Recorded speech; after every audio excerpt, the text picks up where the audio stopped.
Hi guys, Luckfuck here and welcome to another FIFA 19 player review, and today I'm going to be reviewing the 88 rated premium SBC Manolas. He has got a very nice good looking card and it cost me in the region of 250,000 coins to complete his SBC, and in the 4 games that I played him, if he didn't score me any goals or get me any assists, but he does have a 2-star weak foot as well as 2-star skill moves. Then moving on to his game stats, his main standout stats are going to be his 91 reactions, his 90 stance tackle, his 92 slide tackle, and finally his 90 jumping. And I did have the backbone chem star applied to this SBC Manolas, who does certainly have a very nice card in terms of his pace, defending and physical, not so much in his passing, his dribbling okay for a centre back position. Obviously 250,000 coins, that's what it cost for me. I think if you did it from scratch it might cost even more than that, so it's definitely a lot of coins to do this SBC, but in terms of the card design and stuff like that and what the card looks like overall, it could very well be money well spent. And I have to say, I enjoyed him. I think he's a really good player. He does slot nicely into my team, or sort of nicely,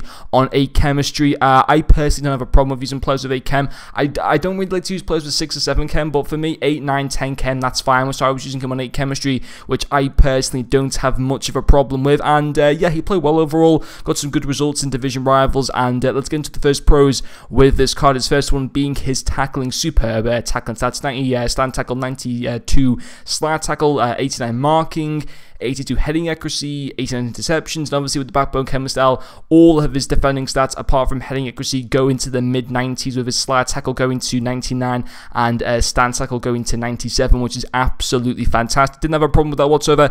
You know, when you're paying like $250,000 coins though for this card, you do expect him to have good tackling, and he certainly does have that in game, which is very nice. His second pro is going to be his strength at the height of 6'2". He is you know, definitely able to kind of shrug players off the ball and stuff like that. You know, 86 strength, 90 aggression. Obviously that goes to 90 strength with the backbone chem stat as well. Does feel very strong at the back. Not the strongest defender I've ever used. You know, if I had to compare him, for example, to Sol Campbell, doesn't feel quite as strong as him. I don't know what Sol Campbell's strength stats are though compared to Mars. Let me have a quick look.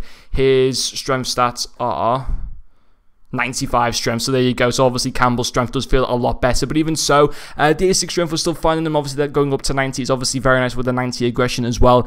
So definitely strength being another pro to this card. And his final pro is going to be his heading.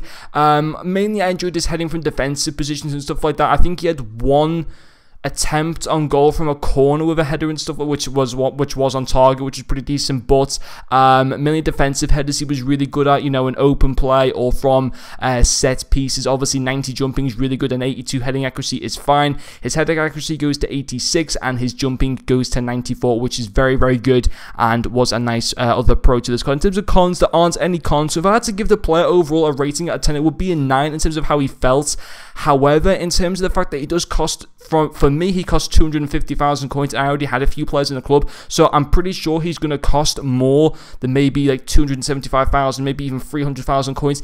Is that really worth it for this card? Well, don't get me wrong, I think he's definitely one of the best defenders to go for at the moment in Serie A, but you've got to remember that team of the season is only 2 months around the corner. Now, people might say, 2 months, that's ages away, that's about 60 days away, and whilst you're completely right in being able to say that, once team of the season does come around, this is going to be, well, not an average player, but maybe just above average, and will kind of be almost a bog standard player that you see at team of the season. Because obviously lots of people have coins at team of the season, and he won't be that much of an overpowered card that he kind of is at the moment. So you got to remember, do you really want to submit 250,000 coins? If I'm completely honest with you, a great card to use, but I know in a few months time this guy probably won't be in my starting 11. That's the one thing you got to consider. Good to use in game, but you got to think of the long term.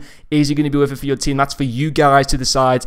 I'm still kind of glad I did this SBC, but I'd be very surprised if this guy was in my team 2 months from now, just because I think there's going to be a lot more better team and season cards that I'm going to want for essentially a similar price. But anyway guys, that is going to finish off this player. Thank you very much for watching, and I'll see you guys later.